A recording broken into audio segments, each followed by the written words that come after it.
Hello viewers, இந்த வீடியோஸில் கணக்கியல் சூழல் எப்படி இருக்குன்றத பார்க்கலாம். ஃபஸ்ட்டு நடவடிக்கைகள், அப்புறம் குறிப்பேட்டில் பதிவு செய்தல், எழுதுதல் மற்றும் இருப்பு கட்டுதல், இருப்பாய்வு தயாரித்தல், வியாபார கணக்கு தயாரித்தல், லாப நட்ட கணக்கு தயாரித்தல், இருப்பு நிலை குறிப்பு தயாரித்தல், அதோட மறுபடியும் தொடக்க பதிவு.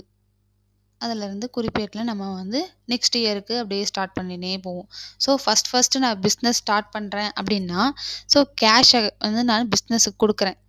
ஸோ கேஷ் நான் கொடுக்கறது மூலயமா பிஸ்னஸ்க்கு கேபிட்டல்ன்றது இன்ட்ரடியூஸ் பண்ணியிருக்கேன். ஸோ அதுக்கு என்ட்ரி எப்படி எழுதுவோன்னா, cash account debit to capital account அப்படின்றது என்ட்ரி. இந்த cash account debit to capital அப்படின்றத ஒரு டிரான்சாக்ஷன் தானே. இந்த டிரான்சாக்ஷனை தான் நான் குறிப்பேட்டில் பதிவு செய்யும் போது ரொக்க கணக்கு வைத்து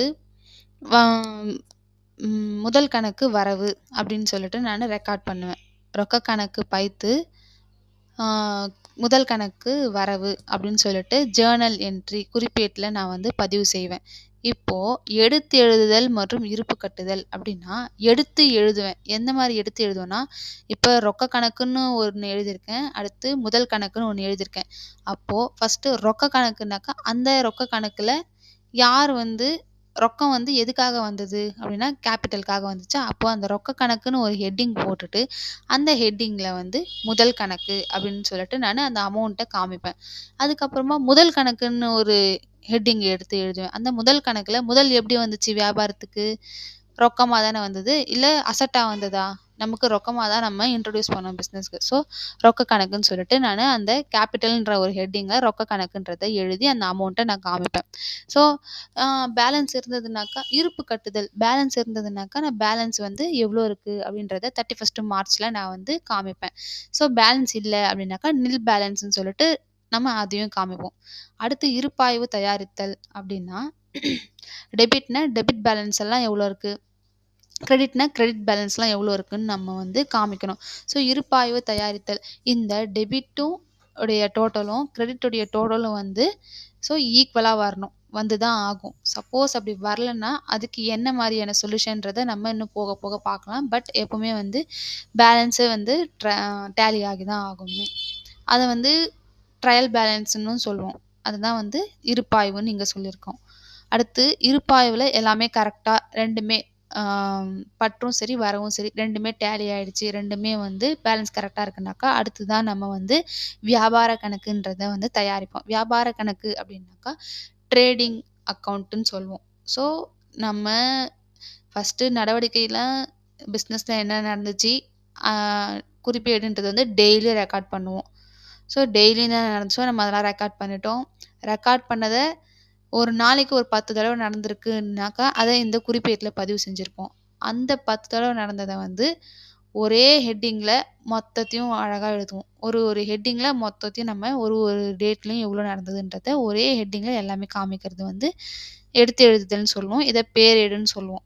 அடுத்து இருப்பாய்வு தயாரித்தல்னா பேலன்ஸ் ஏதாவது இருந்ததுன்னா அதை மட்டும் இங்கே காமிப்போம். கிரெடிட் பேலன்ஸாக இருந்தால் கிரெடிட்டில் காமிப்போம், அதாவது வரவு பேலன்ஸாக இருந்தால் வரவில் காமிப்போம், பற்றில் பேலன்ஸ் இருந்தால் அதையும் பற்றில் காமிப்போம். ரெண்டுமே டோட்டல் பண்ணும்போது டேலி ஆகணும். அடுத்து தான் வியாபார கணக்குன்றதை நம்ம தயாரிக்க முடியும். ஸோ வியாபார கணக்குன்றது எடுத்த உடனே நான் இவ்வளோ கொள்முதல் பண்ணேன், இவ்வளோ சேல்ஸ் பண்ணேன் அந்த மாதிரி கிடையாது.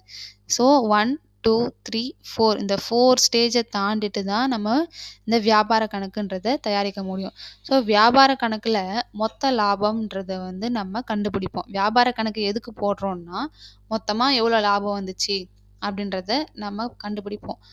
ஸோ இந்த வியாபார கணக்கில் வந்த மொத்த லாபத்தை வச்சு லாபமா நஷ்டமான்றதை கண்டுபிடிப்போம்.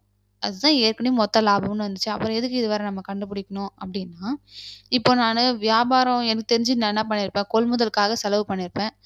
அப்புறம் சேல் பண்ணும்போது கொஞ்சம் ப்ராஃபிட் வச்சு விற்றுருப்பேன். ஸோ அந்த டிஃப்ரென்ஸ் மட்டும்தான் நான் லாபம்னு எடுத்துக்க முடியாது. நம்ம கண்ணுக்கு தெரியாமல் என்னென்ன பண்ணியிருப்போம், சேலரி கொடுத்துருப்போம், ஈபி கட்டியிருப்போம், போஸ்ட் ஆஃபீஸ் எக்ஸ்பென்சஸ் எதனா இருந்திருக்கும். ஸோ வாட்டர் சார்ஜஸ், ஸ்நாக்ஸு அந்த மாதிரி நிறையா இருக்கும். ஸோ பூஜா எக்ஸ்பென்சஸ் இந்த மாதிரிலாம் இருக்கும். ஸோ இதெல்லாம் நமக்கு டெய்லி பண்ணியிருப்போம். பட் நம்ம அந்த அளவுக்கு எடுத்திருக்க மாட்டோம். கண்ணுக்கு தெரியாம நம்ம பண்ணியிருப்போம். மேஜரா வந்து இது நம்ம கண்ணுக்கு தெரியாது. ஸோ, இதெல்லாம் இந்த எக்ஸ்பென்சஸ் எல்லாம் போக, அதே மாரி நம்ம கண்ணுக்கு தெரியாமலும் நமக்கு வருமானம் வந்திருக்கும். எப்படின்னா, இப்ப பேங்க் அக்கவுண்ட் வச்சிருக்கோம்னா, இன்ட்ரெஸ்ட் வந்திருக்கும். ஸோ, அது நமக்கு தெரியாது. லாஸ்ட்டா தான் நமக்கு தெரியும்ன்னும்போது, அந்த மாரி நமக்கு தெரியாம நம்ம அந்த அளவுக்கு பெருசா தெரியாது. பட் நடந்திருக்கும். அந்த எக்ஸ்பென்சஸோ இல்ல இன்கமோ அதெல்லாம் நம்ம கூட்டி கழிச்சு பார்க்கும்போது வரது தான் வந்து நிகர லாபம்னு சொல்லுவோம். அந்த நிகர லாபம் கண்டுபிடிக்கணும்னா, லாப நட்ட கணக்கு போட்டா தான் தெரியும். ஸோ, மொத்த லாபம் கண்டுபிடிக்கிறதுக்கு வியாபார கணக்கு, நிகர லாபத்த கண்டுபிடிக்கிறதுக்கு வந்து லாப நட்ட கணக்கு தயாரிப்போம். ஸோ, லாப நட்ட கணக்கு நானு தயாரிச்சு பார்க்கும்போது, எனக்கு இவ்ளோ இந்த வருஷம் வந்து நெட் ப்ராஃபிட் இவ்ளோ, அதாவது நிகர லாபம் இவ்ளோ வந்துச்சுன்னு தெரிஞ்சுக்கலாம். அடுத்து இருப்பு நிலை குறிப்பு தயாரித்தல். இருப்புன்னா என்ன? இப்ப என்கிட்ட எவ்ளோ இருக்கு? அதோடைய நிலை எப்படி இருக்கு? அப்படின்றத பார்க்கறது தான். அதாவது பேலன்ஸ் ஷீட்ன்னு சொல்லுவோம். இருப்பு நிலை குறிப்புனா பேலன்ஸ் ஷீட்டு. என்கிட்ட சொத்துலாம் எவ்வளோ இருக்கு? நான் குடுக்க வேண்டிய பொறுப்பு யார் யாருக்கு எவ்வளோ குடுக்கணும்? அப்படின்றதெல்லாம் ஒரு டேபிள் காலம்ல சொல்வோம். ஸோ, இத வந்து இருப்பு நிலை குறிப்பு. ஒரு ஒரு கம்பெனியோ இல்ல பார்ட்னர்ஷிப் ஃபார்மோ எதுவா இருந்தாலும் சரி, அத வந்து எந்த மாரி பொசிஷன்ல இருக்கு? அசெட் அதிகமா இருக்கா? இல்ல ஃபிக்ஸட் அசெட் அதிகமா இருக்கா? இல்ல லிக்விடேட் அசெட் அதிகமா இருக்கா?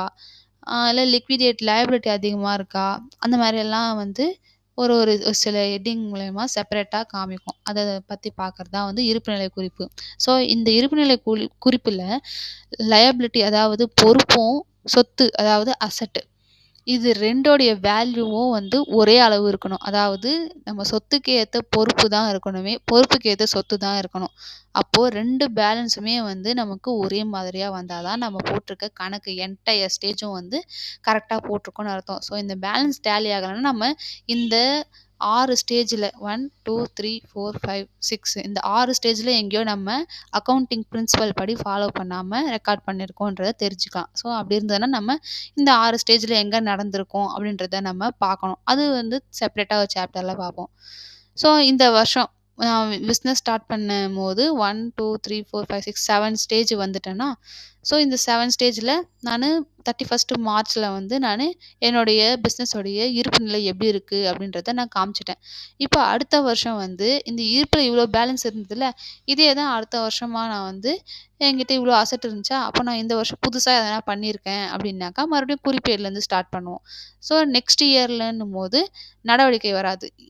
டைரக்ட்டா நம்ம journal entry, ledger, trial balance, trading account, profit and loss account, balance sheet. அடுத்து 3வது வருஷத்துக்கு இந்த இருப்புநிலை குறிப்பில இருக்கிற பேலன்ஸ் எவ்வளோ ஒரு ஒரு ஹெட்டிங்ல எவ்வளோ பேலன்ஸ் காமிச்சிருக்குமோ, அதையே வந்து நம்ம தொடக்க பதிவா காமிச்சுட்டு, இதே தான் இந்த ரொட்டீன் இதே சர்க்கிள்லயே தான் போயிட்டே இருக்கும். ஸோ இதுதான் வந்து கணக்கியலுடைய சூழல்.